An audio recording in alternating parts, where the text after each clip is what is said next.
I'm IZZAN MUQRIZZ and we are from Group 1. So today we are going to present about agency theory and corporate governance. Agency theory is an economic theory that views the firm as a set of contracts among self-interest individuals.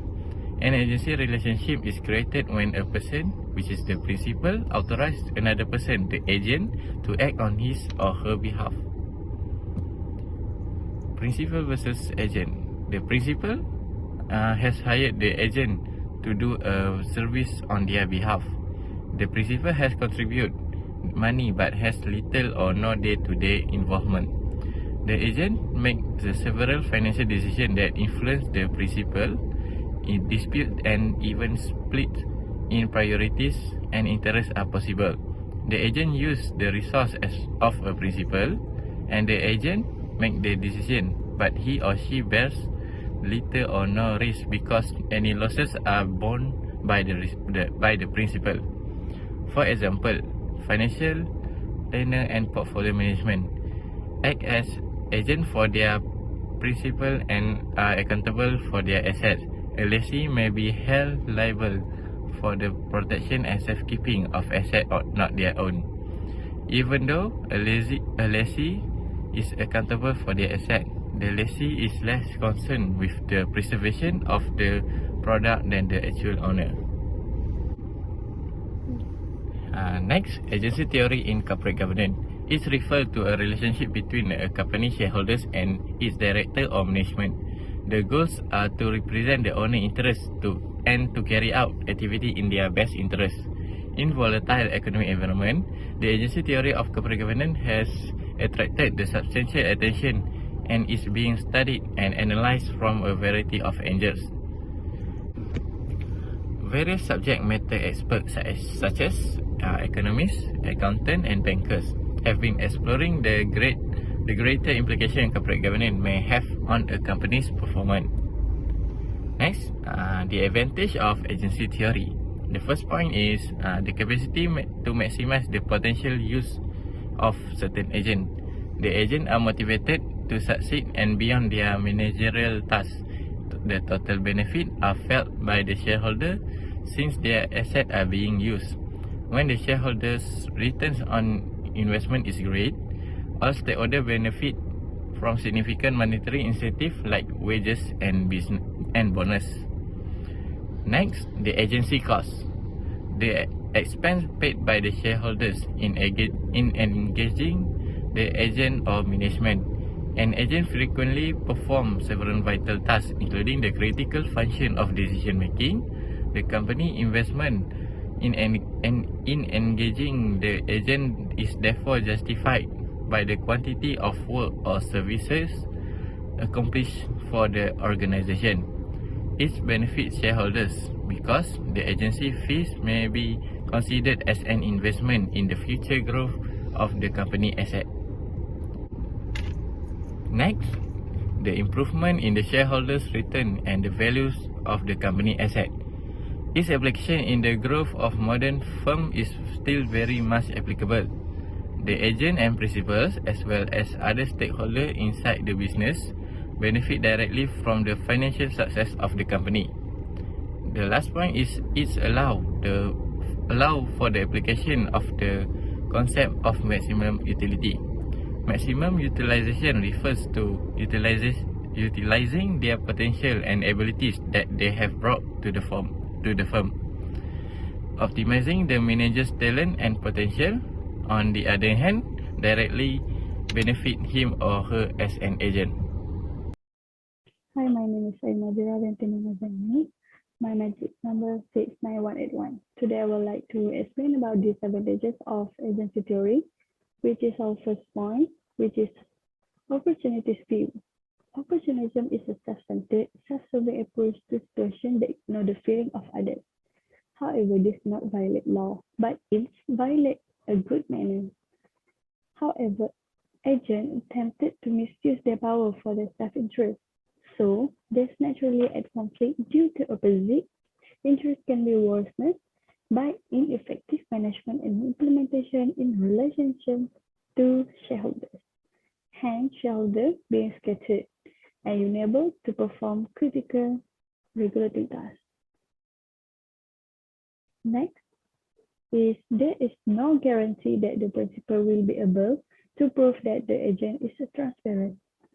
When the two parties have conflict interest and asymmetric knowledge, they will engage and not trust each other. In example, when agent has greater information that principal cannot directly ensure, that agent is always acting in their principal best interest. Obviously, the principal is so anxious about being used by the agent that decide not to engage in transaction at all. So we would like to explain about the principal agent problem. This principal agent problem is a conflict in priorities between a person or a group and the representative authorized to act on their behalf. However, in corporate governance, it usually happens when interests of a principal and agent come into conflict, which usually happens when agent works solely himself. In example, the agent who is company management and the principal who is the shareholders. Next, here we have the solution to the principal agent problem, which is first, contract design, creating a contract that precise, specifies both parties' roles and responsibility. This purpose to address concern of information asymmetry, then to increase the agent incentive to behave in the principal best interest. Next, it's used to establish mechanisms for monitoring agents. Next point for solution is performance evaluation and incentive. The composition of agent must be related to the agent performance, which is agent performance frequently evaluate subjectively, which is suggest an open and fair evaluation technique for challenging opportunities. Conflict of interest can be avoided by connecting the agent income to advantages gains of the principal. Example of agent composition, which is profit sharing and stock option. Okay. Assalamualaikum. My name is FILZAH. My metric number 72239. So for the first journal article, it is titled Corporate Governance in Islamic New Insights for the Board Structure and Agency Shapes. So the study started with an introduction of Islamic banking in general, where it has risen exponentially since the 1970s, when the Dubai Islamic Bank, Kuwait Finance House, IZZAN Islamic Bank, and also the Al-Baraka Bank was created. So ever since that, the size of the Islamic finance industry has risen substantially, where the total assets in Islamic banking industry increasing USD 1.4 trillion in 2014 USD 50. So as we know, in Islamic law, which is also known as Sharia, the economic and financial principles underlying Islamic law, Sharia, for example, it paying or receiving interest, restriction on speculative trading activities, and also the concept of profit and loss sharing all have a direct impact on the Islamic banking sector, as well as also Islamic bank's investment contracts, where it also should be Sharia compliant. So there are two types of contracts that are based primarily on the concepts of equity participation, where it is profit sharing, mudharabah, and profit and loss sharing, musyarakah. Next, the problem statement and objectives. The objectives of this study, there are three objectives, where firstly, they investigate the relationship between Islamic banks' board structure and their financial performance. Next, they investigate the key elements influencing the dual board structure, as well as the connection between the BOD, Board of Directors, and also the SSB, Sharia Supervisory Boards. And finally, compare and contrast between restricted and unrestricted contracts. So, in Islamic banking industry's governance framework, it first Islamic banking with conventional banking, where it is different in nature and also its characteristics. So in this study, they argue that Islamic banks have their own unique agency relationships. The usual agency difficulties that result from management's potential deviation from the to maximize shareholder wealth are aggravated by the separation of rights between depositor and also investor. Next is the findings and conclusion. There are 6 findings and conclusions here in the study, where firstly, due to the continuous growth of the Islamic finance industry underscores importance of Islamic bank governance and the functions of the BOD, Board of Directors, and the SSB. So the Board of Directors serves as the primary oversight body of governance, and also research has been conducted better understand how the board structure affects performance. So by using a cross-country sample of 90 Islamic banks from 2006 to 2014, in this study, they discover that the larger the SSB size, Shariah board, the better the financial performance of Islamic banks. So this outcome actually emphasizes the SSB critical role in certifying new financial products for Sharia compliance, such as Islamic microfinance. So as a result, Islamic banks actually and the authorities may reassess or may reconsider the size of the SSB in order to meet the growing demand. Next, they also discovered a positive and substantial association between bank size and age, as well as the size of the board of directors and the SSB.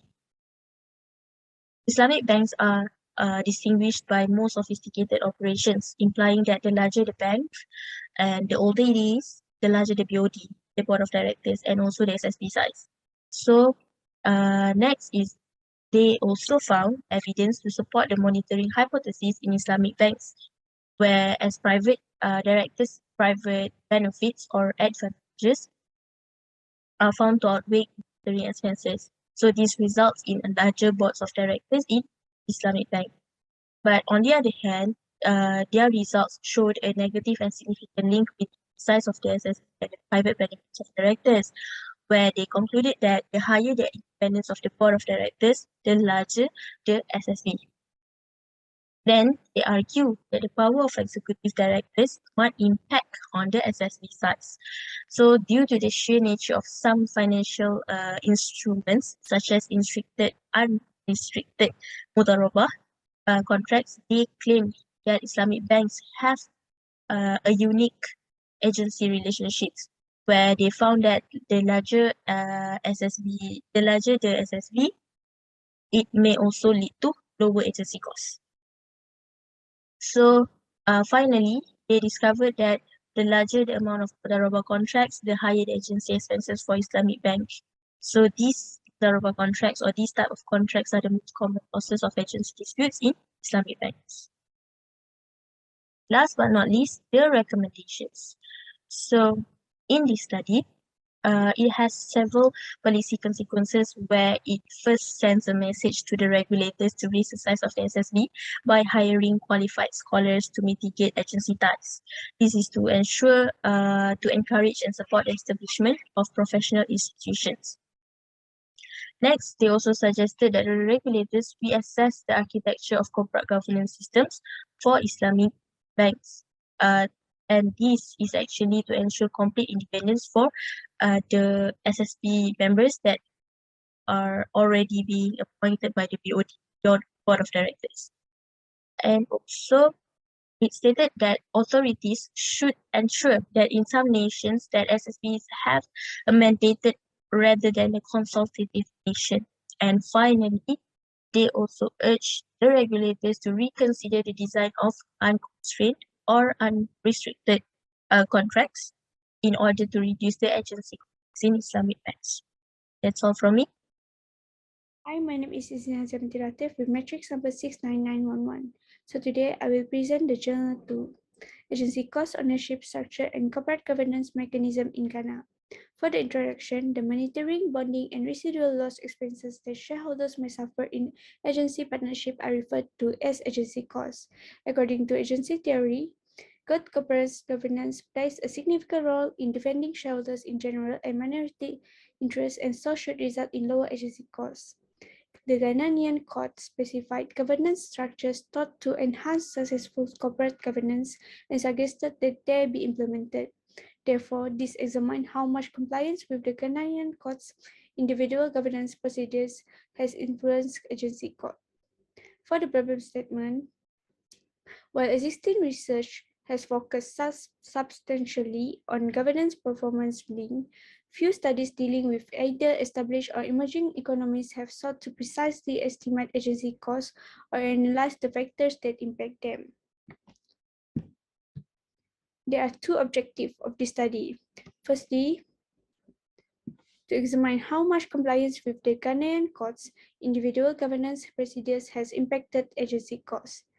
Secondly, to propose that enhanced management and institutional ownership following the implementation of the Ghanaian code may lower agency costs in comparison to the pre-code period. For the findings, when comparing mean ownership and individual governance methods between pre- and post-code sub-periods, it stressed that management ownership increased significantly over the post-code period. The impact of individual governance and ownership variables on agency costs during the whole period from 2000 to 2009, the result demonstrates that there is evidence that the inclusion of audit and reward committees decreases agency costs as measured by the sales asset ratio, which is compatible with hypothesis. The duality and the proportion of non-executive directors are negligible for both sub-periods, meaning that the changes in duality and the amount of non-executive directors representation brought about by the Ghanaian court had no influence on agency costs. For the conclusion, not all governance methods in the broad structure are successful in reducing agency costs. The study also discovered that non-board structure cost suggestions, including expanded shareholder voting rights, adoption of international financial reporting standards, and auditor quality lowered agency costs. The findings also demonstrate that enhanced management and institutional ownership decreases agency costs considerably. For the recommendation to expand the investigation to include more countries, particularly those having a governance code. This will allow us to study how far differences in the institutional environment explain the amount and impact of governance and ownership systems on agency costs. For the contribution, it has significant ramifications for both investors and policymakers. Adoption of a corporate governance code by their investee enterprises can provide a mechanism for investors to reduce agency conflicts caused by the separation of ownership and control, resulting in lower agency costs. Lastly, our third review of journal article is Corporate Governance and Agency Theory of Megacable Case. The research of this journal article begins with an introduction pointing out the fact that the impact of implementing a corporate governance system in the Mexican company Megacable in its growth is driven in the present research, given that in Mexico, few recently founded businesses sustained through the years, and where a tiny proportion occurs to another generation of the founder's family. This occurs predominantly because these companies lack formal institutionalization and are not sustainable over the long term. Companies require governance, and the major participants in corporate governance are owners, managers, and the board of directors, and stability between these main characters influence the value of the company's appropriate governance.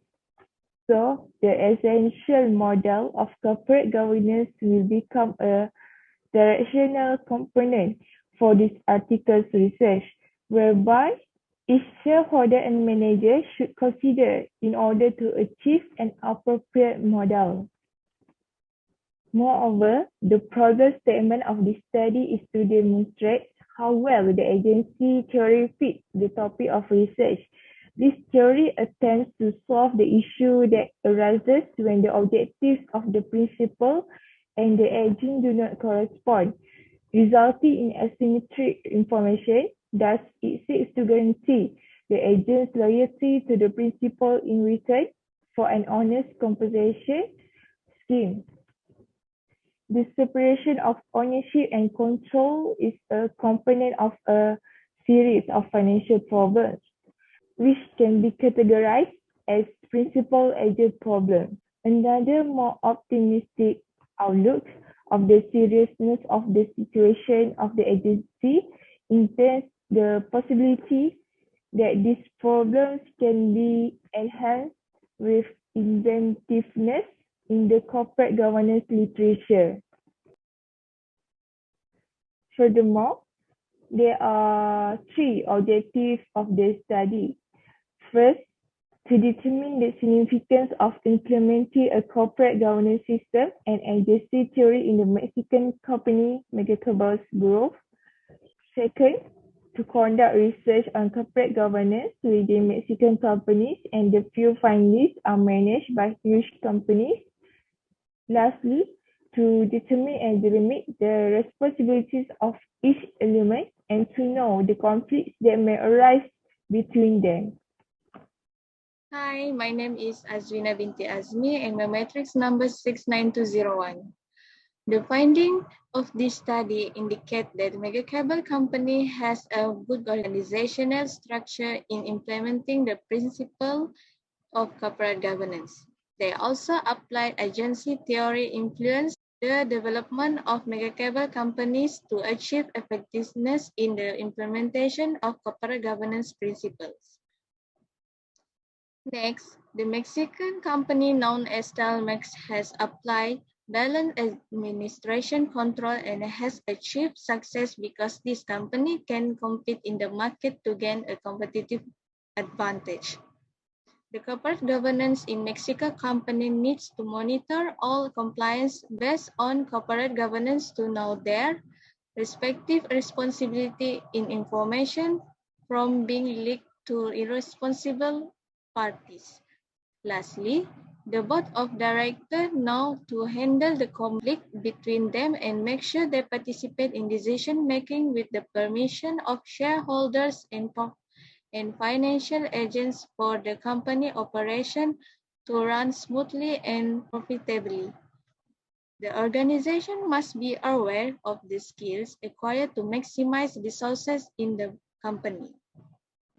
In conclusion, the Megacable Company in implementing of corporate governance has proven valuable because every organization understands its role in regulating the company and achieve good market growth. Every institution, such as the board of directors, has discovered potential conflict and tries to seek out alternate options for resolving them. The Megacable Company is unconcerned about internal factors such as motivation that can affecting their ability to expand the organization. The recommendation of this study. The Megacable Company should be consistent in implementing corporate governance standards to accelerate its growth.